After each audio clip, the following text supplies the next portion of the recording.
Mga kalingap, ang matutunghayan niyo po ang kwento ng buhay ni ate. Sila ate po mga kalingap ay lagi ko po siya nakikita na naglalakad kasama ang kanyang anak. Minsan po kung saan-saan ko siya nakikita at ganito po ang kanyang ginagawa. Mga kalingap, samahan niyo po ako at alamin po natin ang kwento ng buhay ni ate ng aking makausap. Ito po pala ang kanyang dinadala na talaga namang kahit ikaw ay maluluha sa kanyang nararamdaman. Bukod sa kanyang anak, pasanin niya pa ang kanyang asawa at ang pang-araw-araw nilang panganap buhay na kanyang hinahanap sa ganitong trabaho. Mga kalingap, tunghayan po natin at panoorin ang kabuang vlog ko pong ito na sigurado pati kayo ay luluha. Pa sumasakit yung likod mo? Kinakaya ko po para sa anak ko, sa asawa ko. Kahit mahirap po, gagawin ko para sa kanila. Nabanggit mo kanina, ate, birthday mo. Bakit di ka magpahinga? Birthday mo pala. Kailangan ko po magtrabaho at kahit birthday ko, magtrabaho ko para sa anak kong pangbili ng gamit sa kanya, ng asawa ko. Nalipas lang po yung birthday ko. Normal ba yung katawan mo? Wala ka bang nararamdaman? Kasi minsan po nasakit ang katawan ko. Ano? Pagod. Ang Pagod? minamati ko lang po kasi palagi yung tiyan ko po. Bakit? Baka may ulcer ka, ate. Hindi ko po alam. Hindi pa man ako nakakapacheck up po. Wala pa kasi akong perang pang pacheck up. Iniisip ko na lang po yung para doon sa anak ko tsaka yung sa asawa ko na rin po. Ano po yan? Pagka kayo po ang nagkasakit? Pwede na lang po kung hindi ako magkasakit para doon sa dalawang asawa ko tsaka yung anak ko na akong matakbuhan. Wala naman sila pag nagkasakit pa ako, lasahan sa kanila. Ang sabi po ng iba, hinahili ako sa trabaho, baka ako abutin ako ng sakit. Sana man po hindi mangyari sa akin yun. Mahirap po kasi malit pa yung anak ko. Pag-aaral, pag-aalaga sa kanya. Okay lang bang binablog kita? Okay. Malay mo, dito sa vlog natin ay makita nila yung kahilingan mo o marinig nila yung kahilingan mo at may magbigay. Mayroon ka bang gustong sabihin sa mga viewers natin? Ate, baka may gusto kang sabihin or hilingin sa mga viewers natin. Ang gusto ko po sanang kahilingan ko. Ang asawa ko kasi gusto kong makakita ulit. Kasi nahihirapan na po kasi ako sa kanya. Lalo na kung inaatake po siya ng sakit ng tiyan. Gusto niya makakita. Tapos yung pang-maintenance niya pong gamot, hindi ko po nabibili. Kulang naman po yung ko, pagkikita, pang araw-araw namin, kulang pa rin po. Mahirap po kasing hanap buhay na mag-isa, lalo na kung may sakit yung asawa. Tapos yung anak ko, nag-i-school pa. Yung gamit niyo, halos po, naghihingi na lang po kasi ako sa mga iba. Hindi ko man sa kanila ay matustusan lang yung sa araw-araw namin po. Mahirap na po kasi wala na akong time magpahinga kasi kahit gabi nagtatrabaho ako para matustusan ko lang po yung namin. Doon sa po, doon sa kalagayan namin po, mahirap lang po. Kaya lang po ako, naghihingi lang po ako ng pang-maintenance sa asawa ko, makakita ulit po. Kaya, kasi bukod po sa nakabulag na siya, may po sa kidney siya. Nag-bleeding na po kasi siya sa kanya. Minsan po, 8 araw po hindi siya nakidudumi. Kaya minsan po nahihirapan na rin ako. Kaya minsan, naiyak na lang po akong patalo sa amin. Doon sa anak ko naman, palagi ko na makasama, mahirap po kasing iwan mag-isa. Lalo na po, may nangyari po sa kanyang hindi maganda. Ano yung nangyari sa kanya hindi maganda? Hindi po kasi yung pamangkin ng asawa ko, parang pinapahawakan yung masila na bahagi sa kanya. Ganon? Grabe naman siya. Lang po yung tatlong taon nakakalipas. Kaya palagi ko siyang kasama. Kaya pala lagi mo siyang kasama. Opo. Nasaan siya ngayon? Ay, nandiyan po nanonood. Nanonood siya? Oo. Huwag mo na siyang pag-isahin. At sana wag naman niyang gawin. Sana kung wag Ay, siyang ulitin. sinabihan ko po sa kanya, kung uulitin pa, kahit nandiyan yung nanay niya, masasaktan ko siya, imbis na pong turuan ng... Hindi lang masasaktan. Pwede mo siyang reklamo. Opo. Ay, sumula noon po, hindi nagpapasok na dun sa kwarto. Sabi ko, papabarang kayo, kaya papaano ko. Ay, imbes na pong tulungan, hindi po. Ang hirap naman pala ng kalagayan mo, ano ate? Mahirap po. Ayan. Minsan pinapauna ko siya sila magkain kasi sa akin. Bakit mo siya pinapauna? Hindi po kasi, pag akong kumain, minsan sabay-sabay kami. Inuuna ko po sila. Inuuna po ko yung asawa ko. Hinahainan ko muna po siya. Itong pagkain nilalagay ko sa kamay niya. Bali. Doon na po Bakit siya. hindi siya makasubo? Hindi po, kaya na. Kaso hindi man po pwedeng Hindi niya makita. hindi makita.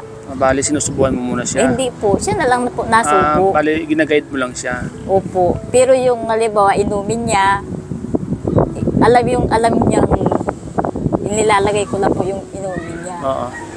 Mahirap po kasi pag lalo nagsasabay-laban, sabay-sabay na mapuntang school. Lalo na po sa Lunes. Ikaw lang talaga, ano? Opo. Magising ka pong maaga para magluto. Tapos iba pa po. Pag minsan po, nalaba ko hating gabi, maluto. Minsan, 3 oras lang po ang tulog ko. Grabe pa lang kalagayan mo, ate, ano? Opo. Ang masakit pa kaya pag iniiwan ko sa bahay, hindi ko alam kung anong mangyayari.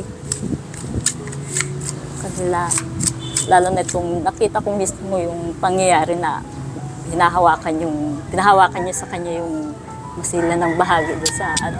Ano po yung ginawa nyo nung nakita mo na pinapahawakan yung masilang bahagi? Parang takot na takot din po yung... Hindi ka ba nagsumpong sa barangay? Hindi ka ba nagsumpong sa Hindi po polis? kasi, sabi ng asawa ko, wag na daw po at para walang gulo. Ay Diba? pag inulit pa daw po, masumbong na. Kasi mahirap naman po yung ganun. Baka mamaya ulit-ulitin, di ba? Opo, sinabihan ko, di man na po yung... Di man na po Nangako kasi- naman siya na hindi na niya nauulitin. Hindi. Sana huwag niya ulitin kasi pag inulit niya may kalalagyan na po siya. No? Opo. Lalo't ngayon nakita siya sa vlog at marami makakaalam nito. Mahirap kasi kahit nag-uulan yan pala yung kasama. Kasama mo siya, no? Kaya pala. Kahit mo mga minsan na kuya na nakikita mo kami kahit nag-uulan, nandito kami, nauwi ako. Kaya nga po. Yung asawa ko naman, kailangan ko naman na paggabi, kukubungan ko pa siya. Opo. Kailangan ko, lalo na bukas, wala ako. Dito ako matutulog para maglaba. So, ganun na lang ate, ano? Basta't pray ka na lang para bigyan ka pa ng lakas at Opo, pangatawan Palagi naman po ako na para nasa taas lang po. Iman. yan, tama. Kasi lahat naman tayo, siya naman talaga yung lakas natin. Opo. Minsan, gaya nito, birthday ko, kailangan ko maghanap buhay. Ano ko lang po yung sa pagtambay-tambay, pang iniisip ko, pang mayaman lang yun. Ngayon, birthday mo, mas ginusto mo pang magtrabaho, ano? Gusto rin po po. Inisip mo pa yung mga mahal mo sa goal kaysa sa sarili mo, ano? Opo. Yan, napaka-swerte ng pamilya mo dahil ikaw yung naging Sabi asawa nila, sabi asawa niya. ng iba, ano pa daw ng silbi ng asawa ko na wala na nga ning hanap buhay, hindi nakakatulong sa iyo, dapat iwanan mo. Ay, hindi naman po sa ganun. Wala mang kinawang masamain sa akin. Tama. Ba't ko kako iwanan yan? Ikaw naman yung anak ko, walang ama, nakikinikilala. Tama naman. Kasi yung mag-asawa kailangan nagdadamayan sa hirap at ginawa, ano? Opo. So, ayan ate, yun na yung kailingan mo, no, sa mga viewers natin. Opo. Sana may makapanood sa atin at maantig sa kwento ng buhay mo. At malay natin, isa sa mga viewers natin ang maantig sa iyo at bigyan kayo ng regalo dahil birthday mo at tulong kung ano man yun. Sana ay makarating sa atin, ano po. Opo. So yan po mga kalingap, sana po ay ma-share po itong video ni ate, kwento ng buhay ni ate. At matulungan po natin si ate sa kanyang kahilingan. So salamat po sa lahat ng mga viewers na nakapanood po nitong vlog na ito. At sana po ay matulungan po natin. At pakishare na rin po mga kalinga para matulungan po natin si ate. And thank you po mga kalingap sa lahat ng viewers, sa lahat ng mga nanonood po ng vlog kong ito. Salamat po. May gusto ko pang sabihin? Ay, sa nagkikinig po, maraming salamat po. Sana po matulungan po kami. Ako po kasi hirap na rin po ako sa kalagayan namin. Kinakayan ko lang po kasi sa dalawa. Asawa ko tsaka anak ko po. Kahit mahirap, gagawin natin na para sa pamilya po natin. Sir, ma'am, maraming salamat po. Ate, at may bibigay ko si Del birthday mo, bigyan kita na pambili mo ng pan na cake, ano? Ha? Eh, kahapon kasi nagbali ako. Eh, napapunta yung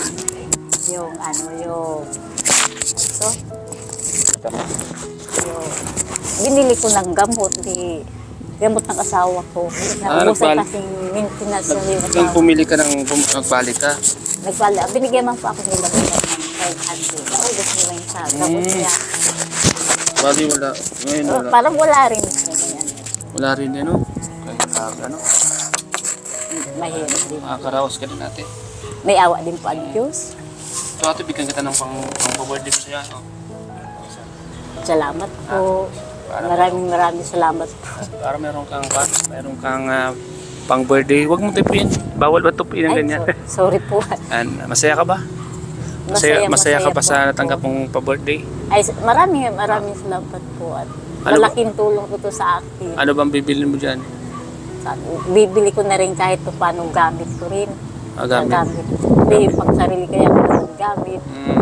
Gamit ng anak mo? Gamit ng anak ko. Kasi masubugan ng pasukan sa Lunes. Ano yan? Malaking bagay na ba sa'yo yan? Bagay? 5 piso nga sa kalsada po, mahirap na. Kaya, masaya po ba yung birthday nyo? Masaya po. Sana... Kaninang maga, nagsimba lang kasi ako kaninang maga. Pasok lang ako ng simbahan. Nag-pray lang ako kay Lord. Sana bigyan pa akong mahabang buhay. Sana may dumating na blessings, ano? So, yan na. May blessings ka na. Salamat, ate. Salamat po. Bye-bye na, ate. Bye-bye na po. Happy birthday uli. Salamat po. God bless, pray lang para pray lang po. Pang-survive sa araw-araw, ano? Salamat po. Okay. Okay po. Salamat po mga kalingap. God bless po. Jesus love you po. Salamat.